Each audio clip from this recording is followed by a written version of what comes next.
Hi, I'm Jackie Thomas Teague from Bloom Property Management, and I'm here today to play the What If game. What sort of risks are you facing over the coming years with your investment property? So here's some things that might be an issue in the downturn.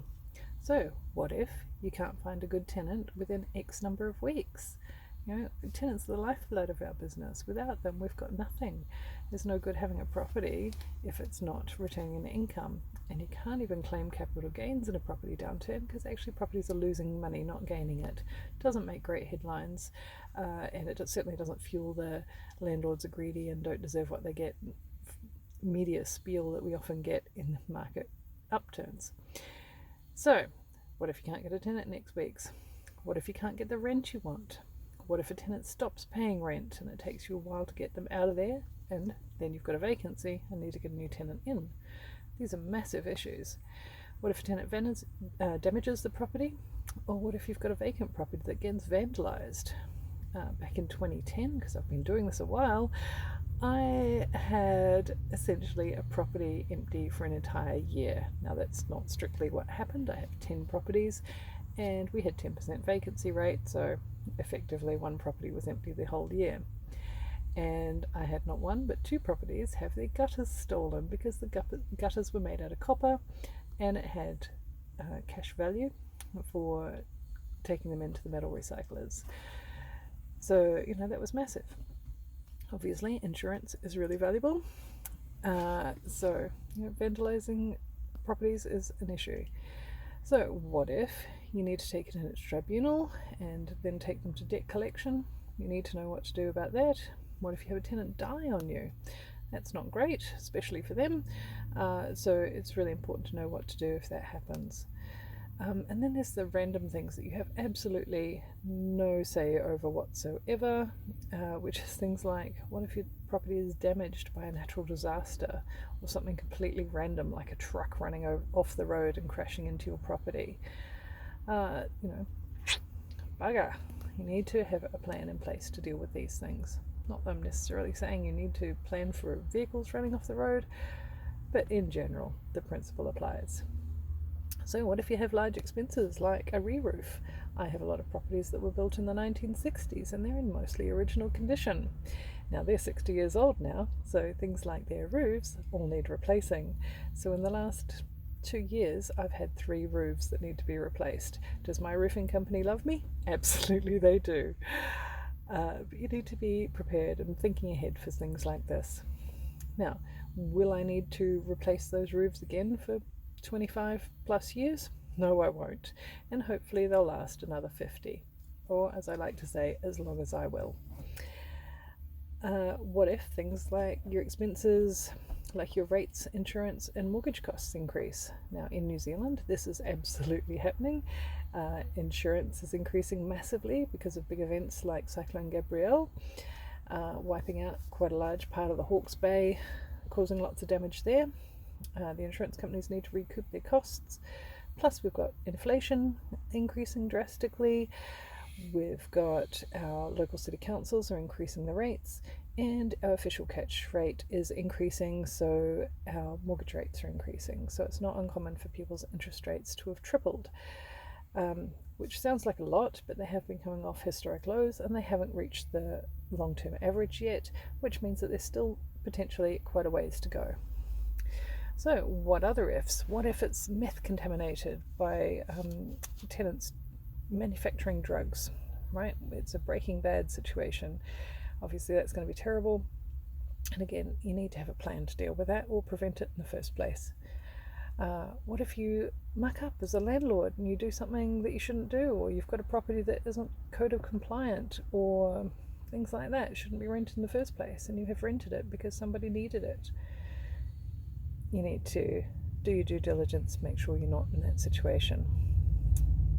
So, what if a tenant starts to harass you or the neighbours? I've had a friend who was driven to distraction by a tenant that turned into a stalker. It was really terrible and not a situation I'd like anyone to get into. Right? What if you as a landlord lose your job and you can't top up your mortgage? It's not uncommon for properties to be cash flow negative at the moment, which means landlords need to put money in, which some see as supporting their tenants' lifestyle.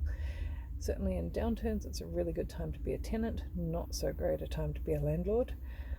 But, everything is what you make of it. There are ways to get through.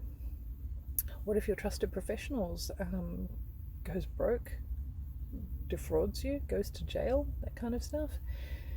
In tough times like this, fraudulent behaviour becomes more common, and it is really important to protect yourself against such things and really pay attention to your spider sense about whether or not something's right, and try not to get yourself so deeply invested in a bad situation that you're doubling down on your risk rather than cutting your losses and getting out. Now, other things, what if you or your partner become seriously ill, separate, become insolvent, die?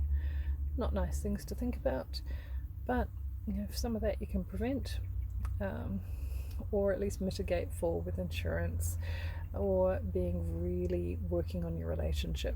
There's a joke that says, how do you make $1 million in property? You start with 2 million and you get divorced. Not a great strategy in my opinion, so look after your relationships. And what if you bite off more than you can chew? Sir Bob Jones, a property investor in Wellington, says all developers go broke, and it's a real risk for landlords to think that because they've got one property they can have two, and because they've got two they can have four, and because they've got four they can have eight, and now that they might want to do some developments and so on, but they've actually stretched themselves too thin, and the upturn is going to take too long to get here to save them out of the hole they've dug for themselves. So be careful about doing that. So have a think about the what ifs in your life. What is it else that scares you about being a property investor right now? And have a plan for it.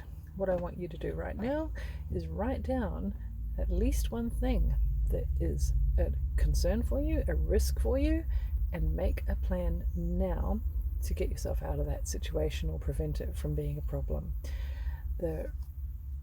You need to think seriously about how realistic those fears are, and not put your head in the sand, because ostriches are terrible property investors. You don't hear of any successful ostriches, do you?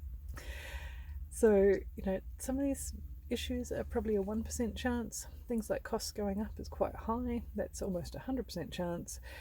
But, do what you can about the things you can, and realize also what you don't have the power to change, and is just going to blindside you no matter what. So what can you plan for? What can you plan to avoid? And what is just beyond your control and in the lap of the gods. I find in times like this, your integrity and reputation are what carry you through. There's been plenty of cutthroat investors out there, how everyone sees property investors are, as greedy and exploitative and so on. Honestly, those people do not last. I've been in the business almost 25 years. I'm still going strong. Lots of people out there that I don't consider have great reputations are not around anymore. Thank goodness. And that's the case. Good players are long-term players. And make sure you've got enough resources. So that's the ability to borrow more money if you need to, having cash in the bank, having mental capacity to deal with things, having the fortitude to cope with when things go wrong, and have the technology changes, embrace changes to make your life easier, and have a really good team in place. And that's everyone from working with your tenants, your tradespeople, your mortgage broker, your insurance company, whoever it is that's part of your property success team. Teamwork makes the dream work, so make sure you do that. So go and write down that thing that you need to work on and actually work on a plan today. I'll see you on the upside. I'm Jackie from Bloom Property Management.